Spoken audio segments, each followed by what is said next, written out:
Qui sommes-nous? Qui sommes-nous? Sommes-nous des anges ou des démons? Sommes-nous des frères ou des gourous? Sommes-nous des enfants de Dieu ou des enfants du diable? Qui sommes-nous? Qui? N'est-il pas écrit « Aimez-vous les uns les autres » ?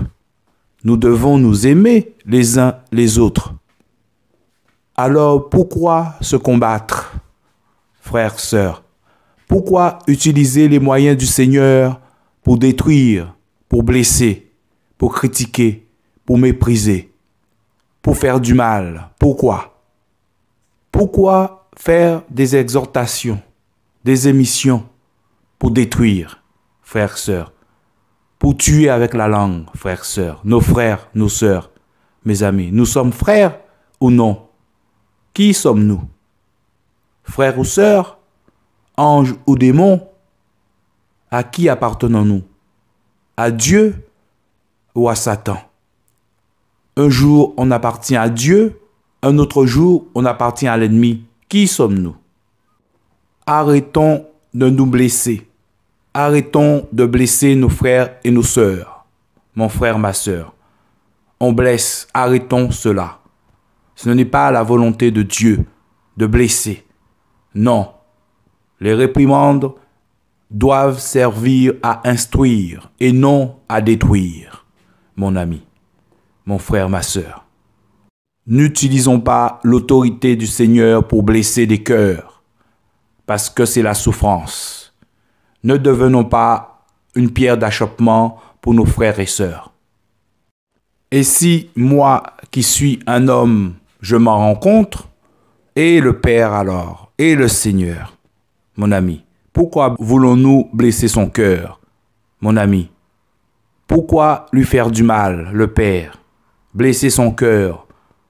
Alors repentons-nous, frères, sœurs, repentons-nous.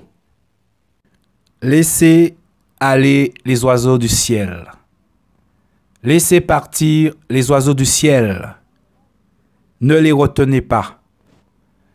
Laissez partir l'aiglon. L'aiglon n'a pas vocation à rester, à demeurer éternellement dans le nid de sa mère.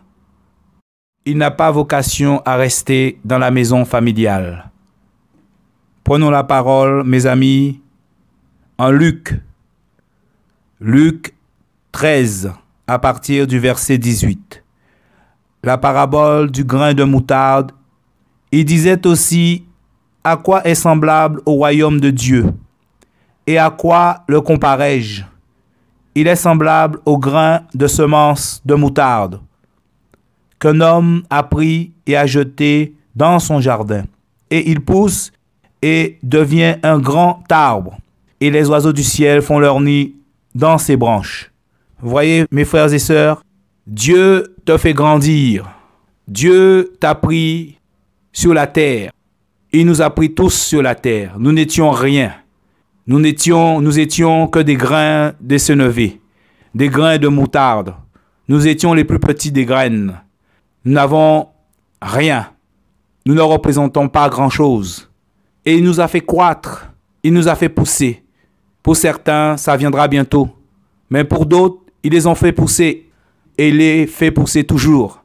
À un tel point qu'ils sont devenus un grand arbre, portant beaucoup de fruits. Mes frères et sœurs, portant beaucoup de fruits. Et on devient un être humain important. Un fils, une fille de Dieu. Un arbre. Et ses branches et nos branches peuvent parcourir le monde entier. Les racines aussi. Mais quand le Seigneur envoie ses oiseaux manger dans nos branches, frères et sœurs, ils font leur nid. Le Seigneur qui les envoie. Manger, se nourrir. Le Seigneur les nourrit à travers cet arbre, car c'est Dieu qui fait pousser cet arbre. Cet arbre ne pousse pas de lui-même. Non, il a tout reçu. Les capacités, le faire, le vouloir, c'est le Seigneur qui le guide, frères et sœurs. Cet arbre appartient au Seigneur. Alors le Seigneur envoie ses oiseaux manger dans cet arbre. Mais le Seigneur nous fait comprendre que cet arbre ne doit s'attendre à rien.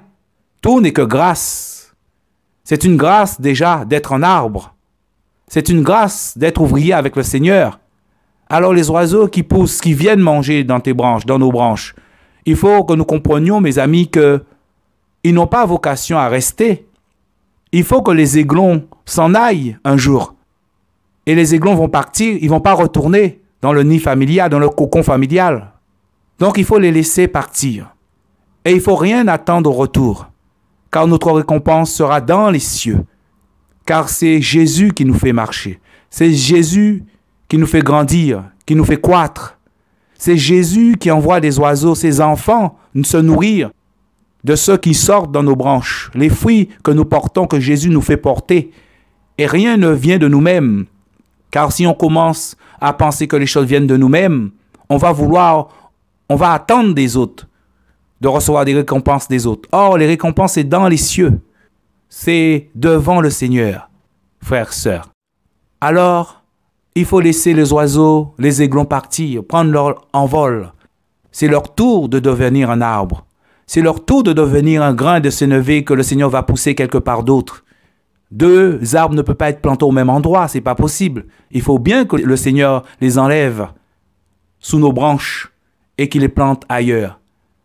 Alors prions pour ces oiseaux, frères et sœurs. Prions pour eux, qu'ils deviennent un arbre aussi grand que nous, et même plus grand, car c'est du royaume de Dieu qu'il s'agit. Laissons le Seigneur conduire ses enfants. Laissons le Seigneur les conduire. Car Dieu seul sait, lui seul sait, Jésus seul sait le chemin de chacun. Mon frère, ma sœur, toi qui as reçu une grande autorité de la part du Seigneur, toi qui as beaucoup d'âmes sous ton autorité, toi qui étais un grain de sénévé, un grain de moutarde, Dieu t'a fait croître. Tu es devenu un arbre gigantesque. Tes branches se sont étalées sous le monde. Tu es devenu un grand dans le monde. On te connaît de partout, mon frère, ma sœur. Toi qui as porté beaucoup de fruits et qui portes encore. Toi où le Seigneur a envoyé ses oiseaux, ses enfants se nourrir sous tes branches, faire leur nid sous tes branches. Il a envoyé ses enfants manger à travers toi, par les fruits qu'il t'a fait porter. Il faut que tu comprennes que ces fruits que tu as portés, ces fruits viennent du Seigneur. C'est Dieu qui t'a fait porter ce fruit. L'œuvre que tu fais est l'œuvre du Seigneur. Si tu commences à penser que c'est ton œuvre, tu n'es plus dans la foi. Tu t'es peut-être glissé un petit peu à côté. Tu as peut-être mis un orteil à côté.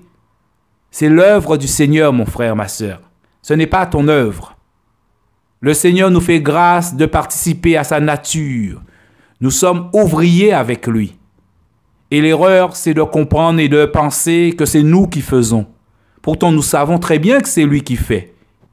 C'est lui qui fait. C'est pas toi, c'est pas moi, c'est pas nous, c'est lui. Alors, il faut que tu saches que les oiseaux qui sont venus manger sous tes branches n'ont pas vocation à rester sous tes branches. Ils ont un Seigneur. C'est au Seigneur qu'ils doivent soumission et obéissance. Pas à toi, mon ami. Pas à toi, mon frère, ma sœur. Il ne faut pas croire que tu es leur maître, tu es leur Seigneur. Non, mon frère, ma sœur. Ils n'ont pas vocation à demeurer éternellement sous tes ailes, mon frère, ma sœur. Il faut que eux, à leur tour, deviennent un grain de sénévé, frère, sœur. Vous voyez? Et que le Seigneur les plante à leur tour et qu'ils soient conduits par le Seigneur, mais pas par toi, mon frère, ma sœur. Non, par leur Seigneur. Parce que c'est à leur Seigneur qu'ils doivent autorité et soumission et pas à toi, mon ami. Pas à toi, mon frère, ma sœur. Quelle que soit ton autorité, frère, sœur. Non. Le Seigneur dit donner sans attendre en retour. Si tu commences à attendre en retour, ça voudrait peut-être dire, mon ami, que tu penses que c'est toi qui fais. Et si tu penses que c'est toi qui fais, mon ami, c'est pas une bonne chose, mon ami. Parce que tu vas vouloir attendre des choses au retour, mon ami. Et si quelqu'un ne marche pas selon tes voies, mon ami, tu risques de devenir un gourou. Un gourou, c'est quelqu'un qui a autorité. C'est quelqu'un qui ne le sait rien. Il maîtrise, il contrôle toutes choses. Tous lui doivent soumission et obéissance. Il ne supporte pas un brin de cheveux qui passe à côté. Un brin de cheveux qui n'obéissent pas à sa voix. Donc il s'irrite, il s'emporte. Il crie, il rappelle, il détruit. Vous voyez, il tue avec la langue. Mon frère, ma sœur, laissez les enfants du Seigneur voler de leurs propres ailes. Ils sont conduits par leur Père, le Saint-Esprit.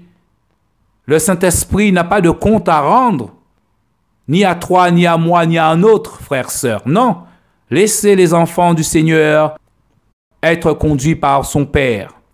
Où est l'amour? Aimez-vous les uns les autres. Tout ce que tu veux qu'on fasse pour toi, fais-le pour les autres. Alors pourquoi on tue avec la langue? Pourquoi on critique, on méprise les enfants du Seigneur? Où est l'amour? Aimez-vous les uns les autres. Où est l'amour? Mes amis, mes frères et sœurs, il faut s'aimer, mes amis. C'est ça, c'est le commandement du Seigneur. Aimez-vous les uns les autres. Quand l'un réussit, mais mon ami, c'est magnifique. Le Seigneur va l'utiliser pour sauver des âmes. Rien que cela devrait te réjouir le cœur, nous réjouir à tous. Mais pourquoi on s'énerve? Pourquoi on s'emporte? Pourquoi on critique? Pourquoi on méprise? On a l'impression que nous sommes dans un ministère de la condamnation. Dès qu'on n'agit pas de la même façon que moi, que soi, on condamne. Mon ami, tu n'as pas reçu toute la connaissance. Nous sommes tous un membre du Christ, un membre du corps. Et nous n'avons pas toute la connaissance. Non. Ce n'est pas parce que quelqu'un agit différemment que toi qu'il faut croire qu'il n'est pas avec Dieu et que Dieu ne le conduit pas. Non, mon ami. Non, mon frère, ma sœur. Non. Nous sommes un membre du corps. Et si nous sommes des membres du corps, nous devons être contents. Alors ne tuons pas nos frères et nos sœurs avec la langue, frères et sœurs. Non, nous ne sommes plus de ce monde, mes frères et sœurs. Soyons heureux pour nos frères, parce que beaucoup d'âmes vont être gagnées par eux. Voyez? Et les enfants du Seigneur, les oiseaux du ciel n'ont pas vocation à rester sur le même arbre, manger des fruits éternellement du même arbre. Non, il faut que eux deviennent un arbre maintenant, pour que d'autres oiseaux du ciel viennent manger à leur tour sous leurs arbres, et ainsi de suite. Alors, mon frère, ma sœur, comprends ce message. Comprends ce message. Ne condamnons pas nos frères et nos sœurs. Non, ne les condamnons pas. Ce sont nos frères, ce sont nos sœurs. Aimons-nous les uns les autres. C'est le commandement du Seigneur. Aimons-nous les uns les autres. À ceci, on saura que vous êtes mes disciples, parce que vous avez de l'amour les uns pour les autres. Et quand on a l'amour pour les uns et les autres, on ne fait pas de mal aux uns et les autres. On ne tue pas avec la langue les uns et les autres. Non, on prie. Et si il leur manque quelque chose, on prie le Seigneur pour que le Seigneur les éclaire et leur donne ce qui leur manque. Mais on ne les tue pas. Non, on ne les condamne pas. Non, mes amis, aimons-nous les uns les autres. Que le Seigneur nous bénisse tous, moi le premier, et qu'il nous fasse comprendre ces choses. Seigneur, merci pour ta parole, Papa. Que ton Saint-Nom soit glorifié. Si ce n'est pas ta parole qui sort de ma bouche, Papa, que tu me corriges. Et je me repentirai, Papa, parce qu'un enfant du Seigneur a le cœur repentant. Et que ta volonté soit faite en toutes choses, Papa. Au nom de Jésus. Amen.